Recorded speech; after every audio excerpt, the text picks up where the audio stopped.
अस्सलाम वालेकुम नाज़रीन, तव्हां ॾिसी रहिया आहियो STV न्यूज़। ताज़ा तरीन बुलेटिन में वली मोहम्मद चाड़ो हाज़िर आहियां। पेश आहे मीरपुर बठोरे खां अली अकबर बुकेरो जी रिपोर्ट।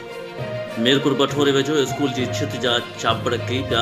स्कूल में ॿार मौजूद न हुअण सबब को बि जानी नुक़सान न थियो। स्कूल जी हालत ज़बून हुअण बावजूद एजुकेशन वर्कर्स खाते को बि ध्यान न ॾिनो। 60 खां वधीक ॿारनि जूं हयातियूं ख़तरे में बणिजी वियूं।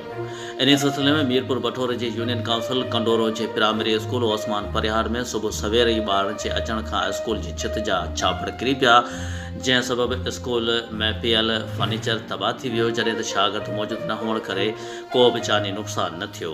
इन सिलसिले में राब्तो करण ते स्कूल जे उस्ताद अब्दुल मजीद परिहार ॿुधायो त प्राइमरी स्कूल ओस्मान परिहार में 60 खां वधीक ॿार तइलीम हासिल करे रहिया आहिनि ऐं काफ़ी अरसे खां स्कूल जी हालत सकुन थी वई आहे, जंहिं बाबति लाॻापियल अमलदारनि तोड़े एजुकेशन वर्कर्स खाते खे बार बार दरख़्वास्तूं ॾिनियूं वयूं आहिनि, लेकिन खाते जे अदम दिलचस्पीअ सबब को बि ज़ुबानी हाल इमारत ॿारनि जे लाइ ख़तरनाक थी वई आहे ऐं कंहिं बि वक़्तु वॾो हादसो पेच अची सघे थो। हिन मुतालबो कयो त स्कूल जी इमारती मरमत कराए ॿारनि जूं हयातियूं बचाइण लाइ क़दम खयां वञनि।